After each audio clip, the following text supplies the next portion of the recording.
Hello, everyone. Thank you so much for coming. Welcome to a little chat with Julieta from the International Guitar Archives. And just for a little bit of context, this is being co-hosted partially by SLASC. We are the Special Libraries Association student chapter. SLA supports information professionals working in non-traditional environments, which includes medical libraries, law libraries, museums, and visual resource libraries. And our group is for students who are already employed or are interested in employment in these libraries and information centers. And I will toss it over to Rena or Marlene. Go ahead, Rena.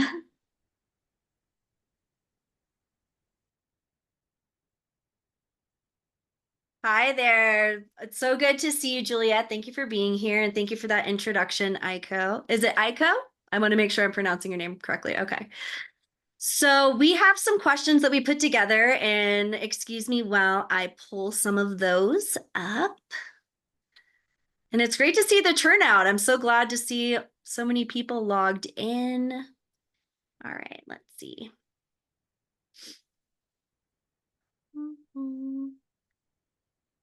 Let's see. Aiko, do you have the document actually? Possibly you could. Yes, I can get that over to.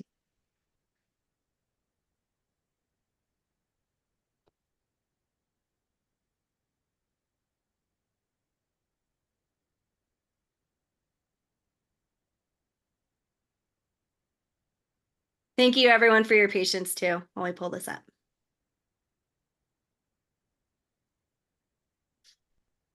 I can share a little bit about SAASC while that's being pulled up. Great, thank you.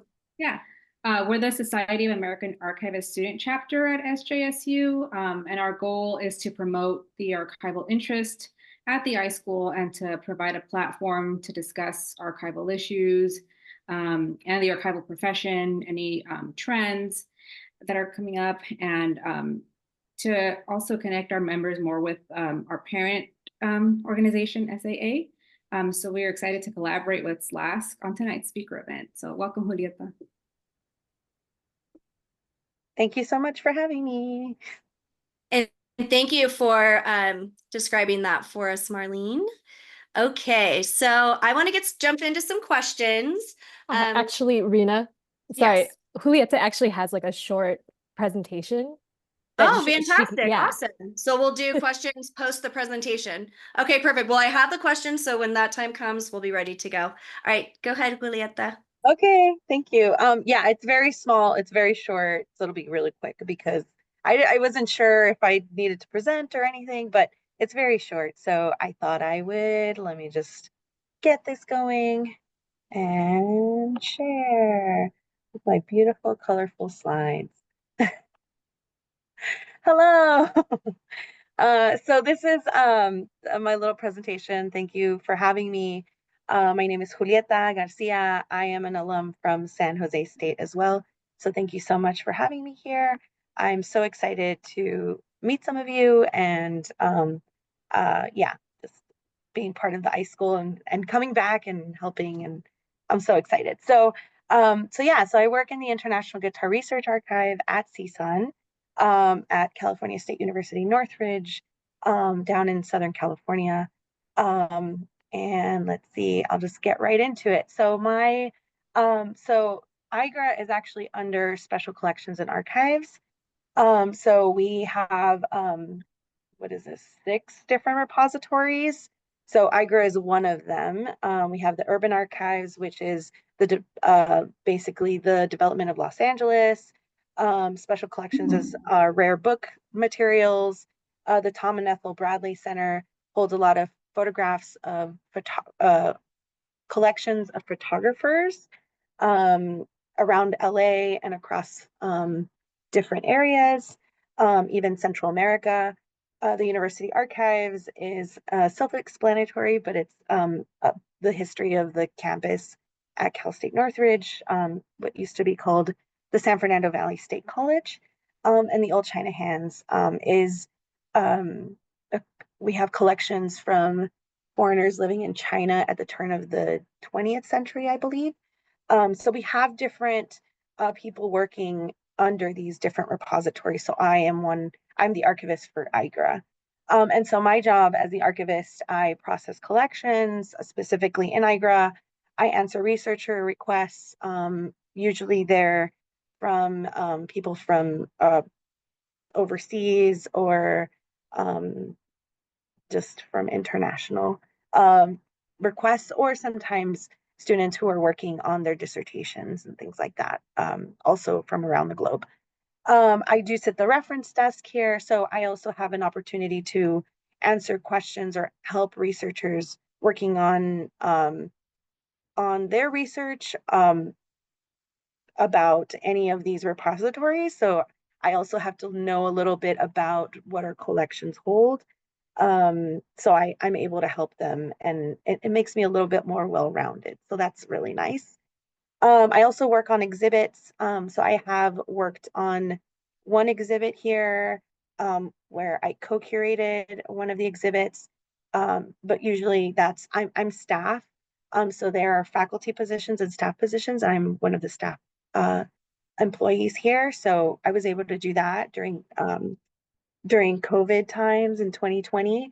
But usually it's handled by the faculty here. And then I also work with donors acquiring collections. I am also the student employee supervisor here. So I hire, train, and manage the student employees in special collections and archives. So not just within IGRA, it's all of the repositories. So I also manage all of the projects that they're working on. So it's a lot of work having to manage a lot of students. I currently have 8. IGRA also has a fellowship for a student employee position. So I'm currently in the process of hiring a student there. And then I'm also in the process of hiring another student because there's some hours that I need to fill. So it's a lot of, project management, moving things around, and also trying to manage time to process collections as well and making those accessible to researchers. So I just also wanted to show a little bit about IGRA and OAC and the Online Archive of California. These are just some of the collections that we have. And I wanted to talk a little bit about the Vada Olcott Bickford collection. It's at the very bottom. And that one in particular is how IGRA started. Vada was a guitarist. She passed in 1980. We acquired basically all of her belongings, all of her music scores, her astrology papers, her correspondence, her what else? Her scrapbooks, her photographs, her receipts, everything. She lived in a house in Hollywood Hills for many, many years. She was an astrologer too, so we also have some of her astrology papers, which is kind of interesting. Her original name was Ethel Lucretia Olcott, and then when she got married to Czar, they changed their names to more astrological names. So that's why her name is Vada, his name is Czar. So I thought that was everyone always finds that interesting, but we have those papers as well. So that's really interesting and Can fun. I ask you, what was her sign?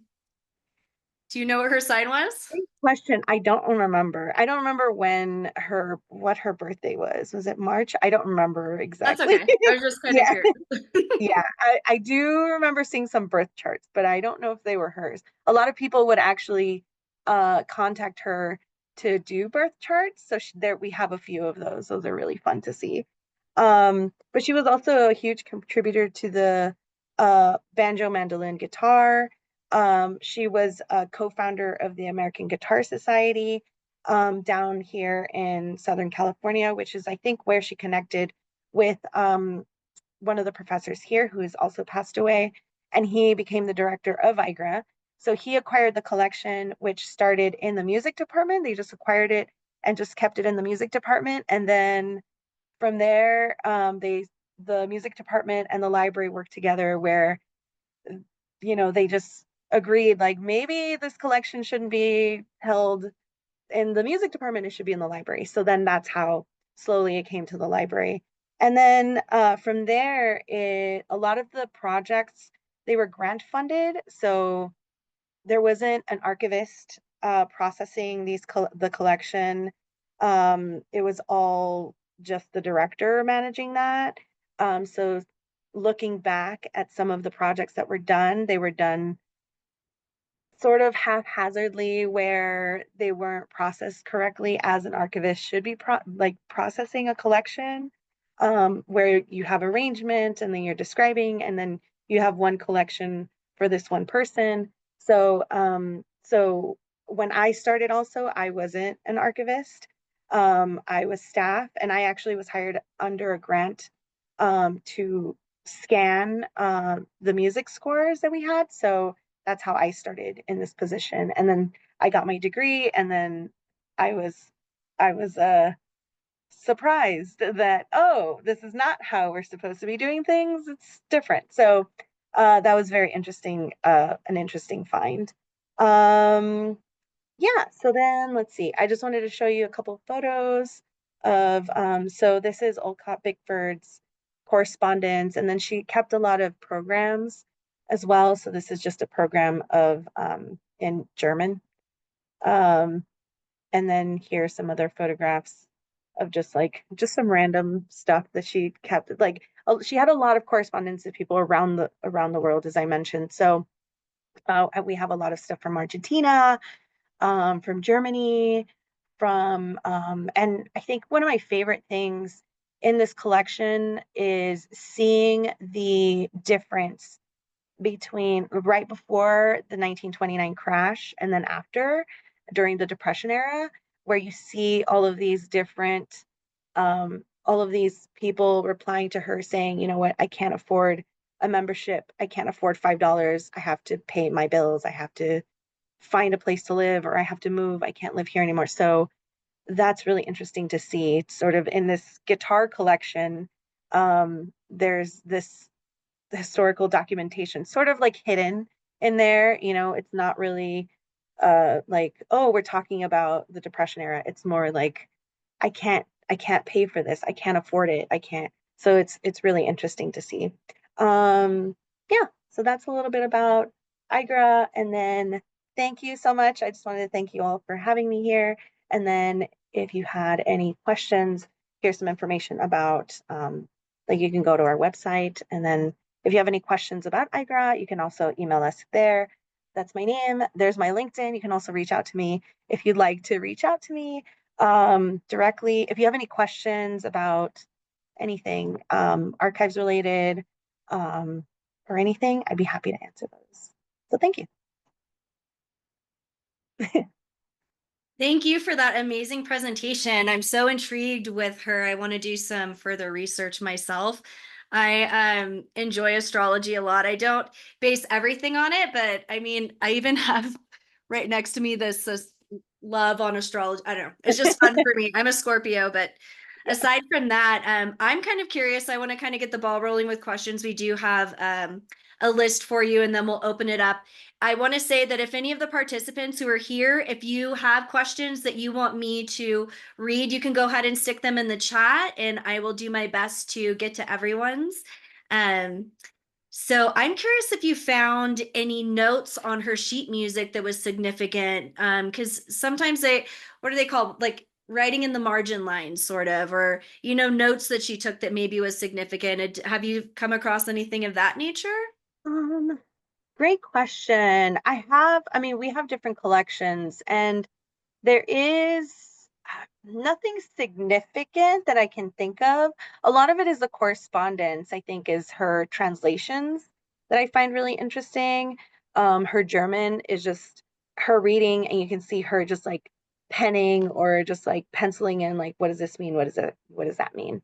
So I found it interesting that she was able to translate these different correspondence from different people in Spanish, Italian, German. So nothing of significance. A lot of it is all guitar related. A lot of it is just, not that it's not important, but just it's trying to translate from one language to another. I love learning languages, so that was really fascinating to me. Yeah, that's great. So when they gifted you this collection, did they give you all the rights to that? Like, how did that work with the acquisition portion? So I don't really know too much about it. A lot of it was the director in the music department So he had a lot to do with that, where I think they had um he he talked to her. He was a student of hers. So Ron Purcell was a student of Vada's. And so he was in contact with her constantly. And the American Guitar Society was here. They had their meetings here. So it was like a good connection to have here. As far as I know, it sounded like there was it may have been some contention between the Los Angeles Public Library potentially. And Okay. yeah, because I think it was supposed to go there and then it came here. So I'm not sure. I never looked into that. There could be some drama It under was the here. surface. Yeah. So I think, yeah, in the 80s, I think when that happened, there was some issues with that. But when I got here, it was 2010. So that was a long time Right. ago. I was like, well, we have it.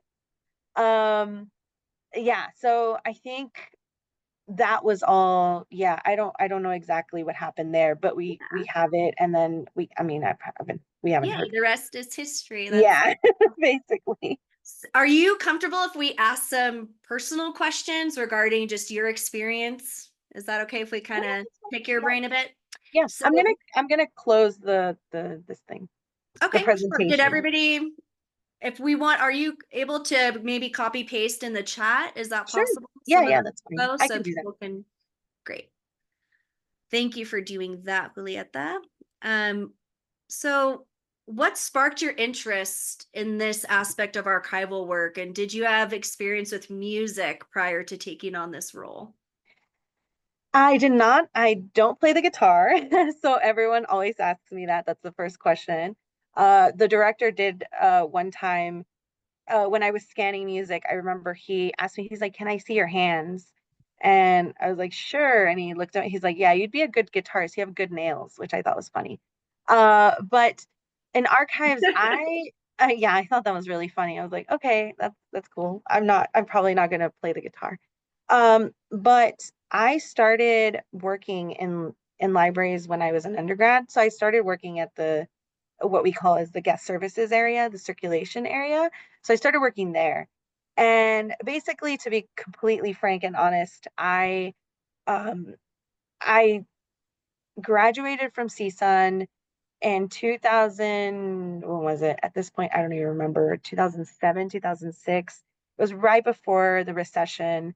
And then I was looking for jobs in museums or something like that, and I could not find anything because there was nothing during that time. There were no jobs. And so Okay. I came back here and I was asking around all of staff that I knew if they had any job openings, if they had any temporary, if they had volunteer work. I would do anything. Just anything. You're like, please. Anything. I mean, anything. And so so then Special Collections, they had this grant that they had just received.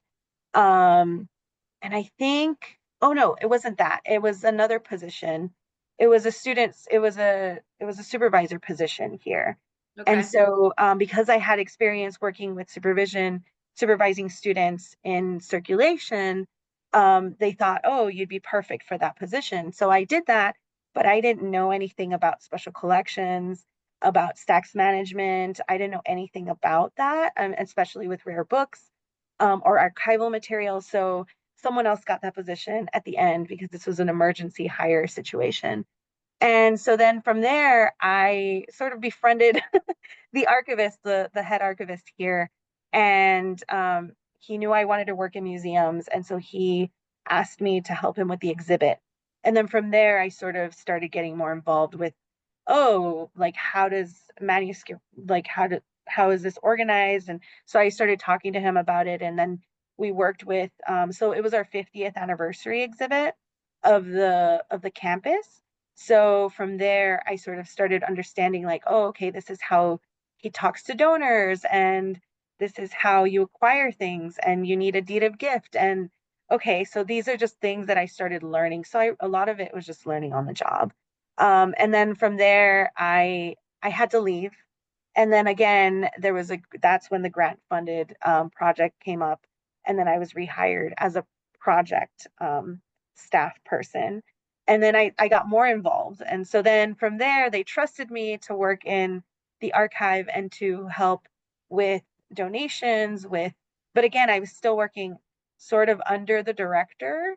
Right. I didn't actually have like a staff boss kind of thing. It was a very interesting dynamic. But because the director was also losing his hearing, he had me doing a lot of um, the administrative work. So including going to meetings and things like that. So I was hearing a lot of conversation about, well, these are the collections that are being processed. This is what's happening. And I was very confused, actually. Not a little confused. I was very confused. A lot of Yeah. acronyms being thrown at me that I had no idea. What is SAA? What is all of this? Like, I had no idea. So this is actually perfect. So as a jumping off point from piggybacking off of that question or that description that you were just describing, what are some internships or volunteer work or maybe resources that you would suggest students embark on in order to prepare themselves if they're interested in special collections so that they can put their best foot forward and gain some maybe real world experience or even just educate themselves further?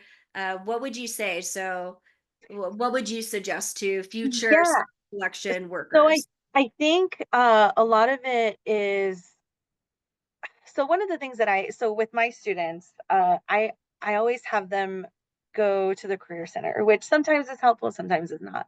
But one of the things that I always mention is talking about it, talking about what you're interested in, going to events, going to Archives Bazaar. We have one in Southern California. I think we have two. We have one in Los Angeles at USC, and I think there's one in Orange County, and I think there's an archives crawl in San Francisco, I think, or Sacramento. There's an archives crawl in Sacramento, Yeah. also October 5th. So for people in that area. And for those of you who are interested, if you want to put your contact information, you can send it to one of us hosts privately, DM, and we can gather some resources for you to kind of as a follow-up to this meeting. So if you're open to sharing more of that too, Julieta. Yeah, so the Los Angeles Archives Bazaar is happening on October 19th. It's at USC. So if anyone's down in Southern California, feel free to stop by. It's free, it's open. Just look that up because you need a QR code to get onto USC campus, but that's what's happening. But one of the things that I tell a lot of my students is to look at different events that are related to conferences, at least archives related, like archives crawl, archives bazaars, things like that, and have conversations with people. And it's mostly information related. It's what are you doing? What do you do? And just asking them questions and having the conversation and saying what you're interested in, I think it speaks volumes. And you talking about how passionate you are about this thing, like I'm really interested in working with artwork and things like that, and you make an impression and people will remember you, and they'll say, if you give them your card or something or connect somehow, they'll say like, oh, I know this person who I know this position that's opening up, and then sort of connect you.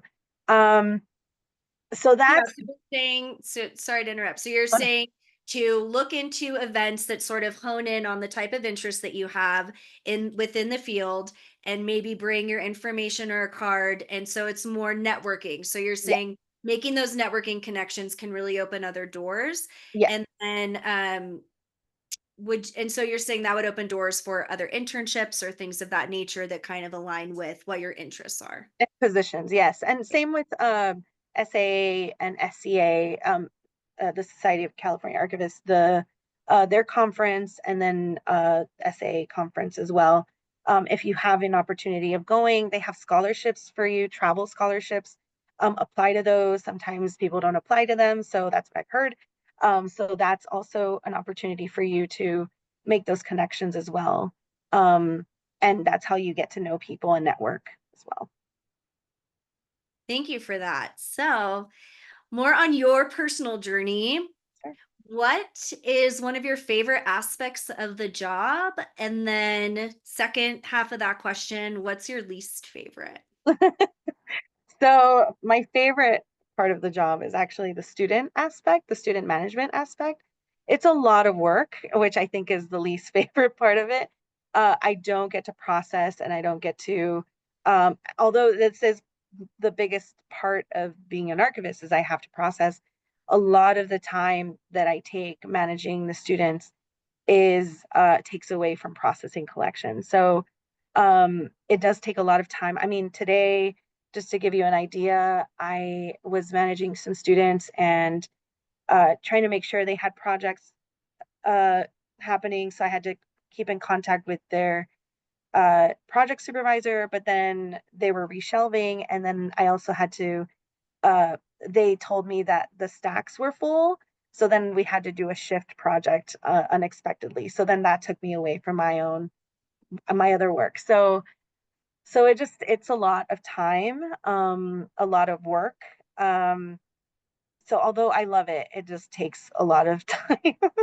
And so it's sort of a like I love it, I don't like it. But I also really like working with researchers up front at the front desk. I love being able to help them with their research question, learn about our collections as well, not just IGRA related, but other collections. I really enjoy that. That's great. I do think that that would be really exciting. I also have an interest in special collections, and I lean more towards book history and antiquarian documents and things of that nature. And I started getting into archiving some ephemera. So being able to see a wide breadth of the types of archive work you can do or the types of materials that you can get involved with is really neat. So I like that. And then we have a question from from a participant. So Shannon would like to know, is it common to do student management in many of the positions that you see in the archival realm or within the scope of your work? So I tried to do a like a get together with at DC at the DC conference, the Archives Records one at SAA, to get other student supervisors together, sort of like a dinner type thing. And there weren't that many responses. I had, I think, four, but I think a lot of archivists, including in our area here, manage interns. So it's not student employees necessarily. Some archives don't get a budget for student employment, to be quite honest. But interns, they're free. I mean, it's unfortunate. We try to get grants where we want to make sure we pay interns.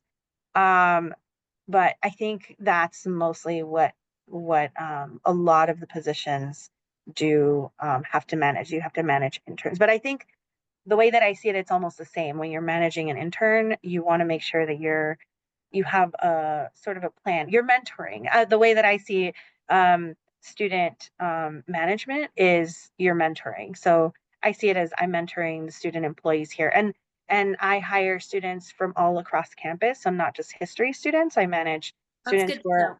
mechanical engineers, guitarists, business students, and it's really interesting to see their skills in archives, and they've never been here before, so they also are like, oh, this is new to me, like I never seen, like, what is this? It's a floppy disk. What is this? It's a VHS tape. So it's really cool for them to like, oh, I've never seen, can I take a photo of it? It's so fun to see their reactions to things. But yeah, Uh, but I think mostly it's interns that a lot of the positions, a lot of archivists manage interns instead of that's student cool. employees.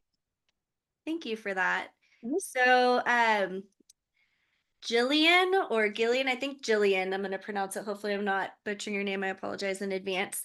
Their question is, do musicians come into use in any of the work as a reference? And have you utilized any musicians or mainstream musicians that we might know? We have a guitar. It's very old. It's Vada's guitar. It's very small. She was a very small lady, so she was very petite. So the guitar is very small.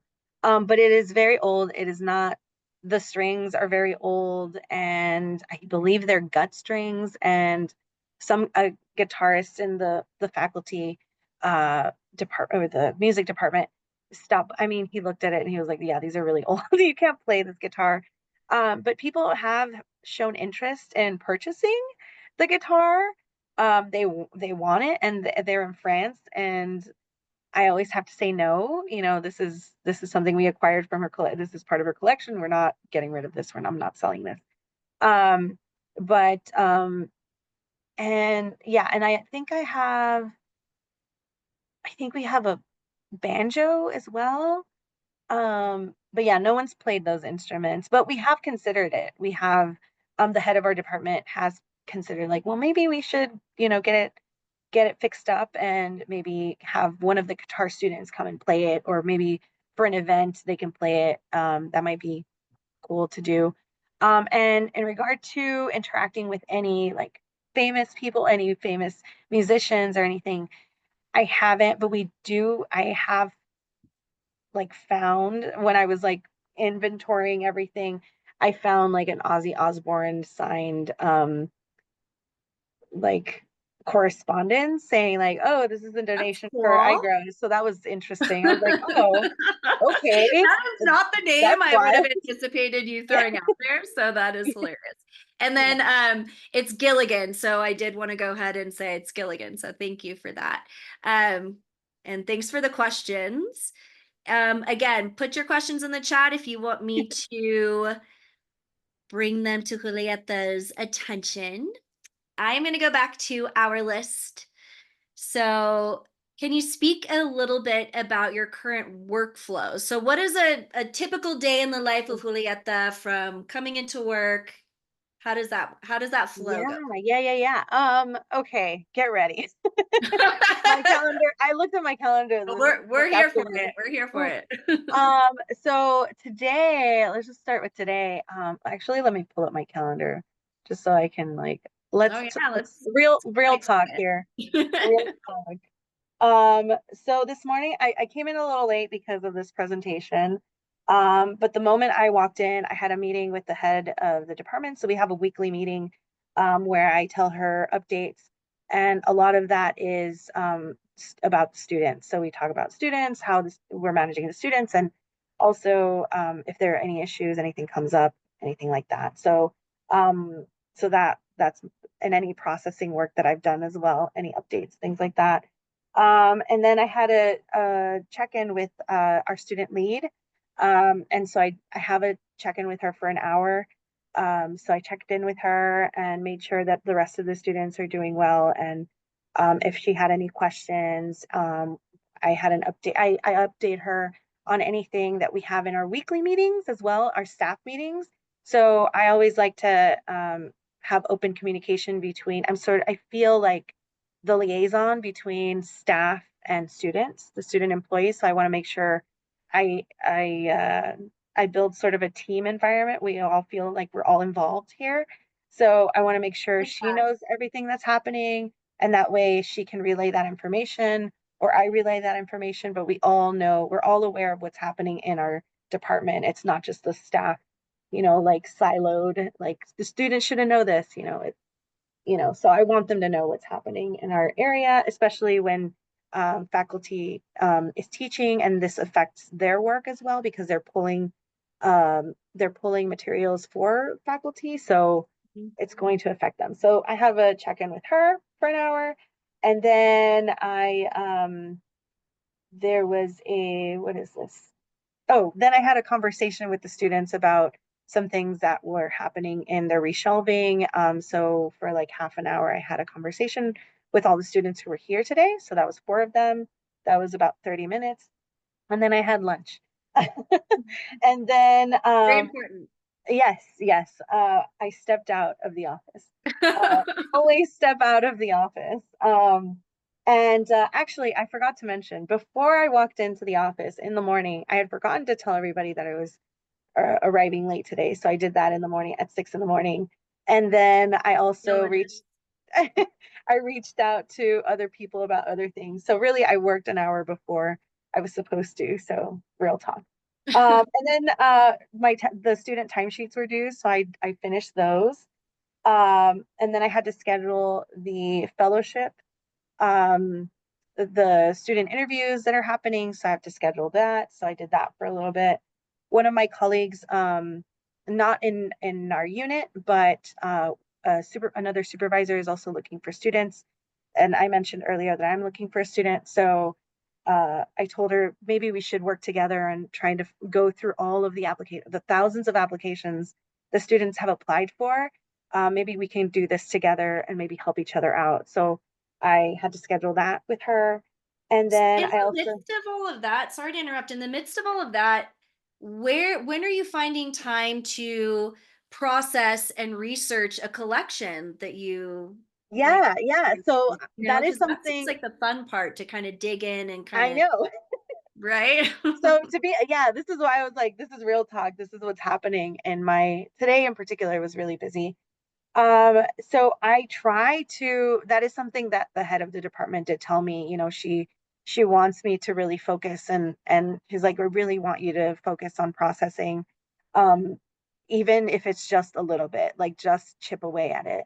It's just really hard with the student management aspect of it.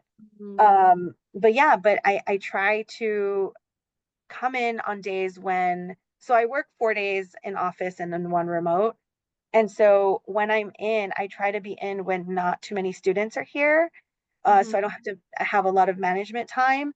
And so that's when I'm able to like, okay, let me get in here and let me just start like arranging what I need to arrange and then do maybe like half a box, maybe even a quarter of a box, and then okay, go back to management. So So let not me too pick much. your brain a little bit about the Mhm. processing. So when you're processing, are you also digitizing? Are you putting stuff together for exhibition? So what are the steps that you're doing with this collection? And do you triage it? Is there aspects of a collection like this that you would acquire that needs to be processed faster than maybe something else that you want to put out to the public? And how would you go about assessing that? Yeah, so normally the head of the department is involved in what collections, the head of the department and the special collections and archives librarian, they come up with a list of collections that need to be processed. Usually that's based off of funding. So if we get funding for a specific project or a collection, then that's priority because we got money for it. So let's get that going, and that really needs to get going. In IGRA, we do have some collections um, that are being asked to be done. So we requested, okay, well, if you would like for these collections to be done, one of the things that will make it go a little faster is to hire someone else to specifically focus on that because my time So is being, you yes, outsource for processing. Okay. yes. So Do you then we also will outsource? hire, Okay, go ahead. then we Sorry. will hire like an archivist to specifically focus on processing collections, Mhm. depending on how much money we get. Okay, Yeah. great. Thank you for answering that. Mhm. Because I'm really curious, and I do want to ask a couple more questions because we don't have too much time, but I do want to ask a few more regarding the collection itself. If you wanted to kind of touch on any more of your day-to-day life before I jump in on some other questions, you Oh can. no, I mean, I think a lot of it is communication, is communicating with all of the staff here, all of the employees. And as I mentioned, I feel like a liaison between all of staff and the students. And a lot of it is communicating through Slack. So it's our communication tool. We're not really siloed, we're all in the same unit, but it's still easier to just say, hey, how's that project happen? Like, how's that going? Or what's going on with this, or yeah. Yeah, thank you. And I really like that. I really valued that you communicate with your team and create sort of equity in the knowledge and information that's being shared. I think that that's a really valuable thing to note. And I applaud you for that, honestly. Thank Because when they're jumping into this experience, just having the ability to learn and have that hands-on ability and being treated with that level of trust and respect, I think that really cultivates such a positive work environment. Yeah, So definitely. so getting back to the guitar research archives. So what element of that do you find the most exciting? Like, I mean, you're getting all sorts of ephemera, you're getting sheet music, you're getting all these other elements. Which aspect of it piques your interest the most? What aspect? I think it's the researchers getting really excited about it and the students getting very excited about it. So when it's done. So it's that it's done, it's ready, it's open for research, and they come and I mean, they look at you like this is the most wonderful thing I've ever seen. I mean, I absolutely love that, including some students who process the collection, who are guitarists.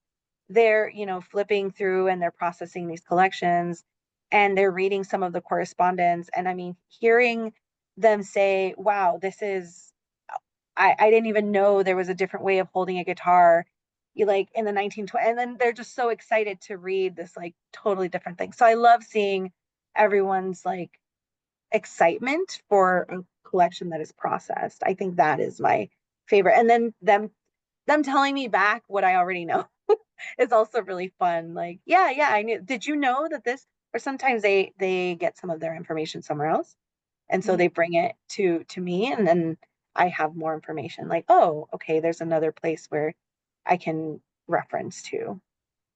Great. So I just really appreciate all the info that you gave. I have one last question before we're just going to wrap it up and maybe leave. I'll double check and make sure there isn't any other last minute questions. What library science courses, if you can recall any, would you suggest students take if they're interested in this type of archival special collection work? Yeah, so I would say I one thing that I didn't take was I think digital digitizing. I Mhm. think that is huge right now. Any like Preservica or digitizing work, it's just really important. We're doing it so much, and managing that is so different. And we only recently started having policies on how and like on how to do that. Before we were sort of like, oh well, here's this one item, let's just figure out what to do now, and then let's just do it, and then we'll figure it out some other time when it comes up. But now we're getting so much of it, so much of it. So I would definitely recommend anybody take take those courses, because it's really important on how to manage that and how to triage that from the Mhm. get-go, either Yeah, from that's really accessioning, helpful. from when you first acquire it and you're accessioning a collection, like when do you do this? Do you start digitizing this now, or do we do it later when processing happens? Like, how does this work? So definitely understanding, sort of wrapping your head around like this is going to happen, because there's more and more that we're getting more and more of it, is Thank basically it. you for that. No, I appreciate it. Do we have any last minute questions? And again, if you want the resources that were discussed in this talk, also maybe some information on the coursework that highlights digitization and cataloging and MARC records and things of that nature, please put your emails in the chat and I will make sure that all of us get that info to you post meeting this week. All right, I don't see any other questions. So, look, one's popping up. Let's double check. Oh, okay. So I'm going to go ahead and leave the chat open. Please go ahead and put your info in we're going to close this Zoom meeting at 7:30. So I am going to ask you, Julieta, for well, I want to thank you obviously for being here and creating space and speaking to all of us and speaking so candidly and sharing your insights and info. It's really helpful. Can you give us information on where we can access this? Oh, sorry, was that something, Shannon, were you wanting to ask a question? Okay, I didn't see, okay. So, all right, we got everybody's info. So can you give us information on where we can access the collection that you were discussing tonight?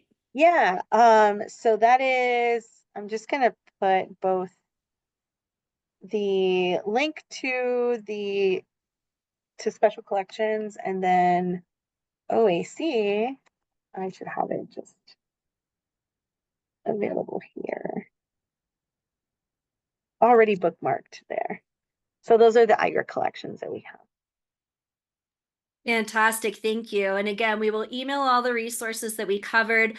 I am really excited to attend some of these archival crawls and conferences. So that's definitely on my personal agenda. So I hope that some of us can collaborate and maybe see each other at some of those. And yeah, thank you so much. And I want to thank Marlene and Aiko for co-hosting and putting all of this together. We really appreciate you. Definitely join us for future talks and workshops that we are going to be preparing in the future. And Marlene and Aiko, do you have anything you want to share before we wrap up? No, just thank you so much, Julieta, for your time. And thank you for everyone here for making time to have this chat. Yeah. Thank you. And also your feedback is welcome. So if there's other topics that you would like to see or learn more about, definitely reach out to us because we're going to be putting on these events for you and we want to bring the info to you and have us all be excited to join in on these conversations that pique all of our interests. So we're definitely open to your insight. So, and your opinion. So, and feedback and all that good stuff. So thank you all. And we will get that info, all of the resources over to you within the week. All right. Thank you so much. And before I close out the chat, Aiko, I want to ask you a quick question, but everyone else, you're free to escape. And thank you. Thank you.